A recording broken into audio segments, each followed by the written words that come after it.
Hey, Murphy, what's up? What's cooking? What's up? Is it what's cooking or what's cracking? What's cooking, maybe? I don't know. Okay, I so don't know, man. Yeah. first impression Mm. of me. Where did we meet and what was the first impression? Truth. It's all about truth. So we met. I work at World of Dance as a dance teacher. I'm a hip hop dance teacher there, and I met Happy there because she brought her daughter Kiara for a hip hop class. And yeah, my first impression of her, she was so real. Yeah, not too many people are like that around this world. We don't have too many real people no more. So when I saw her, I was like, dang, I want to be around her. Because she's honest. I really need people like this around me. So that was my first impression of you. That's dope. Guy, put it down. Yeah. Okay, so the first impression of Murphy, I couldn't get his name right for a long time. Do you remember that?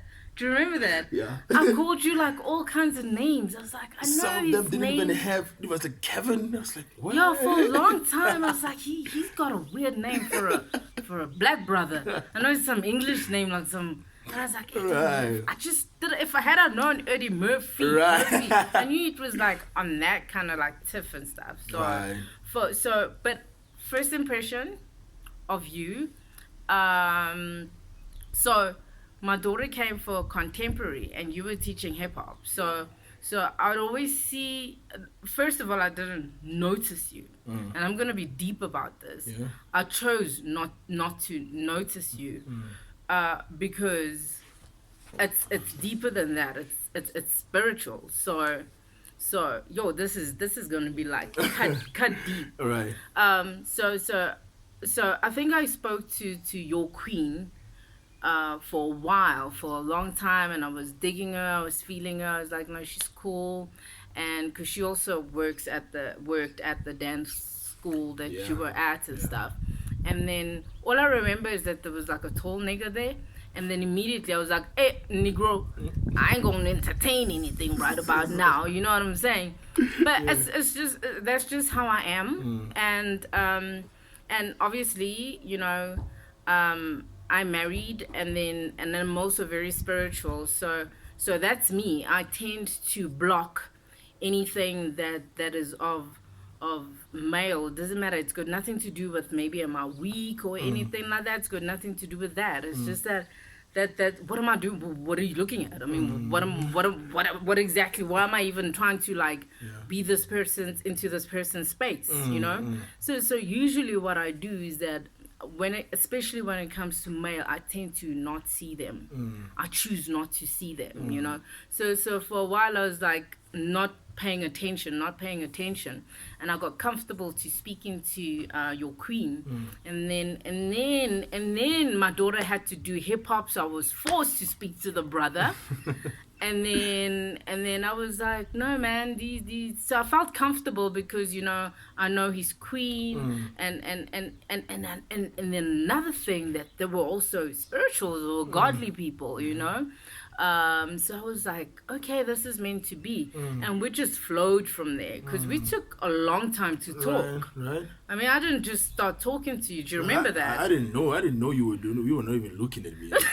Do you remember that? I didn't now know. that I'm saying Yeah, it, do I you remember remember that? you were coming in and just stepping out, and he would always speak to Mona, and then it's just like, who is she? She's like, that's Happy. She's so cool, and I'm like, yeah, she's so. I don't know her because she's not talking to me. She's talking to you. Like that's discipline, man. It's not easy. It's just choices. That's how you don't open doors. I you hear know. you, yeah. That's just how you don't open doors. I mean, if you read about all the guys in the Bible, David got tempted and stuff like that. So I don't even play around stuff like that. I just keep myself disciplined because look, when you become a born-again Christian, obviously you have a past or you were in the world, and now you're trying to live a righteous life. So you feel me? Anyway, I hope you got that chapter and what I was but first impression first. Because what you said was how you met me, but what was your first impression when we actually started talking? Yeah. Oh, because you didn't answer that. You didn't answer that. That was cool, though.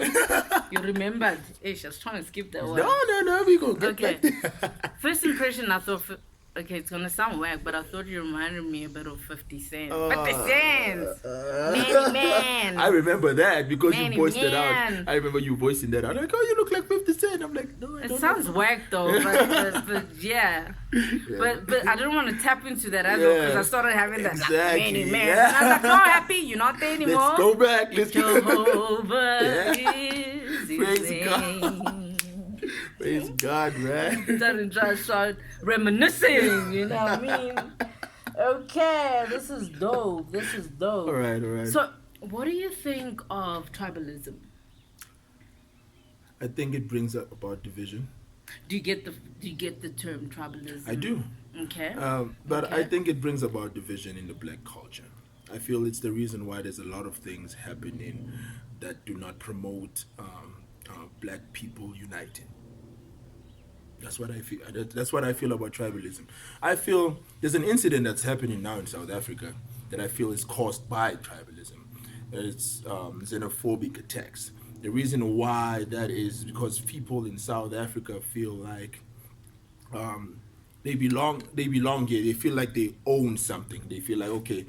I feel tribalism promotes that. It promotes okay. Listen, because I am this kind of person, I come from this certain place, I don't belong in your space. That's madness. You know what I mean? So it's like we're all black people at the end of the day, and we're all people in general, you know what I mean?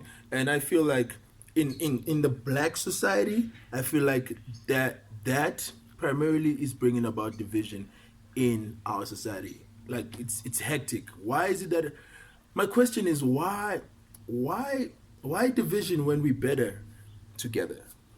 I think it's everybody's question, most people's question, and I think it's pretty lame because look, if you look at me, you see a black queen, right?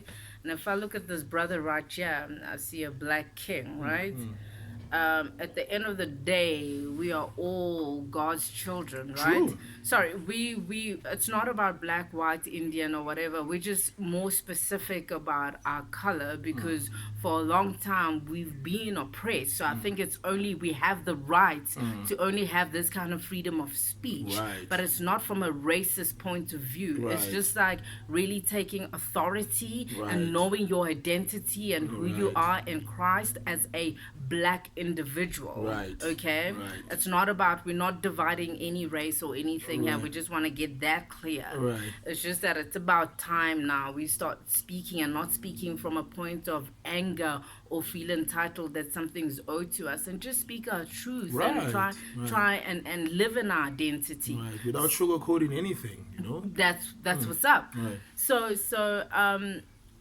obviously we were talking in the car. I was saying that actually a lot of people assume that I'm South African, but I'm not. The reality is my father is South African, and he went to exile, right? And for many years to fight for this country, and met my mom. I'm an exile child. Right. I was born abroad not because of my parents are from abroad. I was born abroad because of the circumstances that was going down during apartheid Right. in this country. So obviously, but the reality is, if you look at my ID, it says I'm a South African citizen because of my father, right? But then the fact of the matter is that I was born in a different country. I was born in Zimbabwe, right?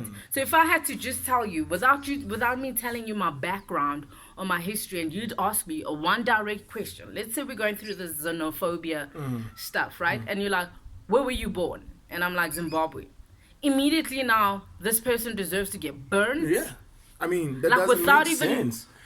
Without you even knowing that, wait up, okay, so this is why, there's no reason. There's no reason. Right. And that's what it is. And for as long as people are going to be poor and have that poverty mentality, it's going to be a dog-eat-dog World. world. I mean, look at I totally understand what you're saying because I also have my part of the story.